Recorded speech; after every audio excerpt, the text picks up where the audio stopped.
এই যে দুধ মাপছি, আপনাদের আমার জানতে হবে আমার গাভীরা কত দুধ হচ্ছে, তারপর আপনি ক্রেতার সাথে কথা বলুন। আচ্ছা, আর একটা কথা যেটা জানতে চাচ্ছি, অনেক প্রবাসী ভাই আমাদের কাছে ফোন দেয়, তারপরে দেশে যারা নতুন উদ্যোক্তা হতে চায় তারা ফোন দেয়, ফোন দিয়ে বলে যে আমরা জাকের ডেয়ারি ফার্ম ভিজিট করতে গিয়ে ভাইয়ের কোনো পরামর্শ পাবো কিনা।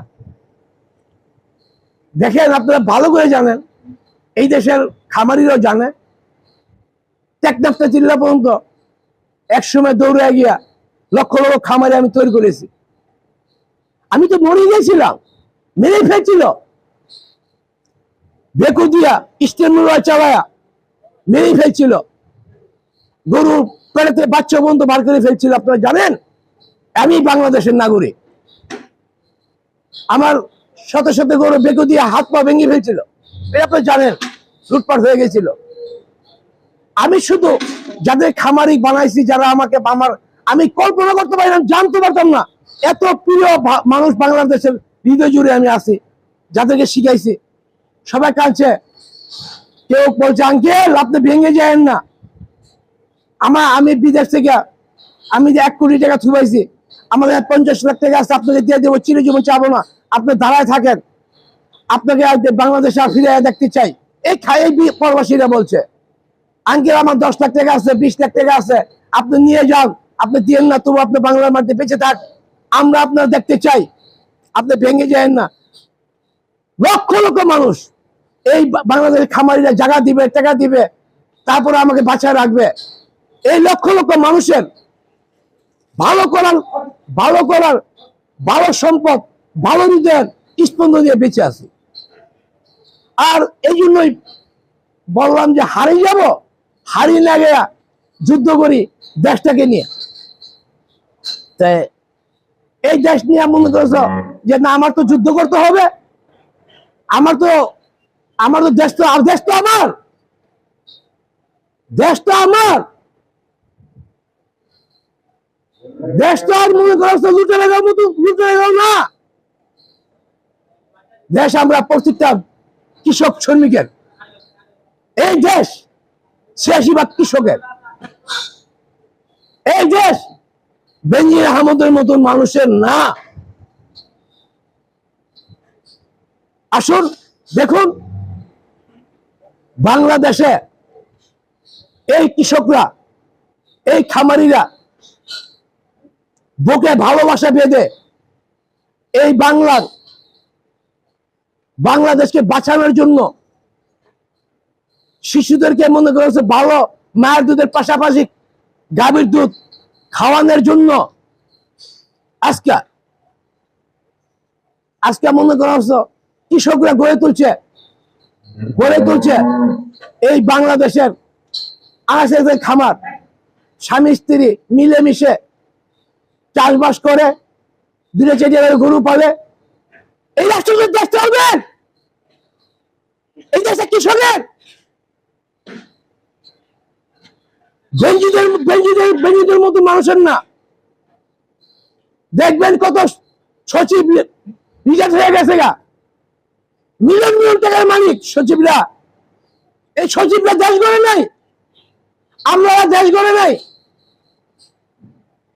আজকে অনেক গ্রুপ আপনারা জানেন, যার 15 বছর আগে কিচ্ছু ছিল না, আজকে মনে 10-15 টাকা ব্যাংকের মালিক। আজকে মনে বিদেশে গিয়ে অর্থনীতির মতন পাহাড় গড়ে তুলছে।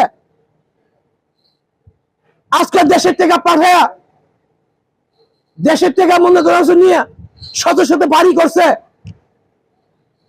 আজকে মনে করা হচ্ছে অনেক পিসাব সাজ্জা হিসাব করে দেখেন।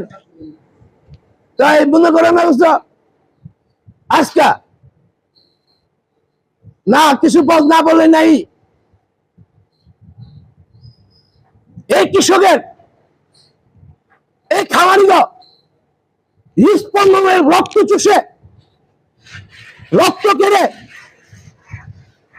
আজকে বিদেশে গিয়া আপনারা বাড়ি করবেন, গাড়ি করবেন, বেগম পাড়া তৈরি করবে না আমি বলবো না, না তা হইতে পারে না, আমার বলতেই হবে, আমার বলার সুযোগ দিতেই হবে। আপনারা সাংবাদিকরা দয়া কইরা কালাকে কালা বলুন, সাদাকে সাদা বলুন। আপনারা ভয় করে আপনারা কিছু বলছেন না। দেশের অর্থনীতি কোথায় গিয়ে দাঁড়াইছে? আমরা কৃষকরা কি খেয়েছি?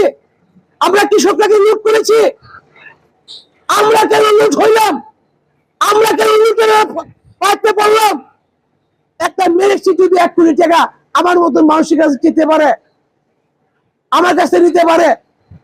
দেখেন নাই হাজার হাজার মানুষকে এইভাবে মানুষের বাড়িঘর ধ্বংস করে ফেলছে, নদীর পাড় দিয়া ভেঙ্গা পিলার গাইয়া লক্ষ লক্ষ কোটি টাকা ইনকাম করে নিয়ে গেছে লুটেরারা, চামচারা, মনে করে সরকারি আমলারা।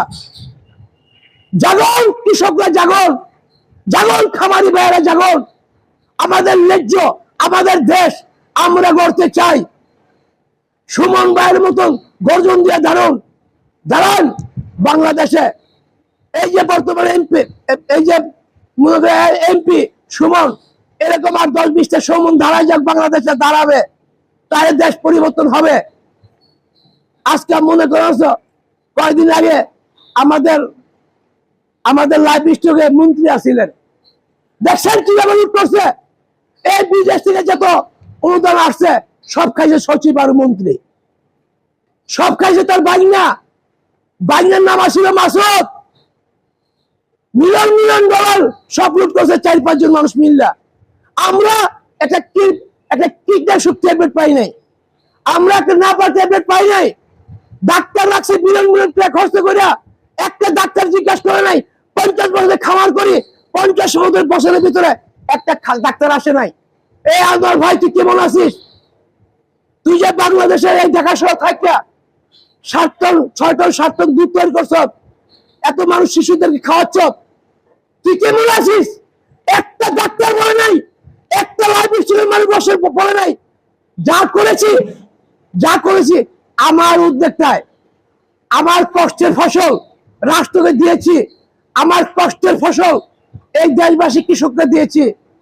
দেখেন না শুরু হয়েছে রংপুরে, দেখছেন রংপুরের ট্যাম্বে এক জিউলারে ইরি খেতা পিড়িতে পিড়িতে দৌড়াইছে, এক জিউলারে এই যে ইরি খেতা দৌড়াইছে না। কৃষক ভাইয়েরা, আপনারা আইন হাতে নিবেন না, যুদ্ধ করার বহুত কৌশল আছে।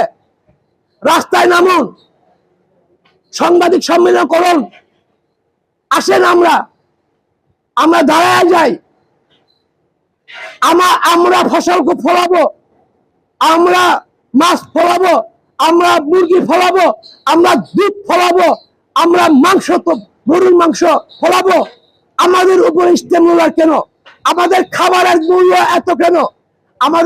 আমাদের খাবারের টেস্ট খাজনা মুকুব করা হোক, বিদেশের অনুদান আমাদেরকে বাক করে দেওয়া হোক। আমাদেরকে মনে করেছ অল্প ঋণে সুদবিহীন ঋণ দেওয়া হোক। বিদেশের সাহায্য আসে আমাদের আল্লাহর রাস্তার থেকে, আমাদের টাকা, কিন্তু আমরা পাচ্ছি না। পাচ্ছে দাদার দিদিমার সন্তানরা, পাচ্ছে মামাদের ভাগিনারা, কিন্তু আমরা শুধু খেতে গেলাম, মজা মারছে ফজা ভাই।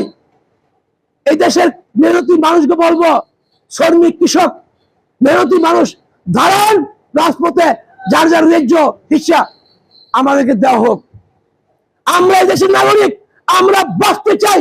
আমার মতো আনোয়ার যেন আর রাস্তায় বসতে না হয়। আপনারা দাঁড়াবেন না, আপনাদের ন্যায্য প্রাপ্য আপনারা পাবেন না।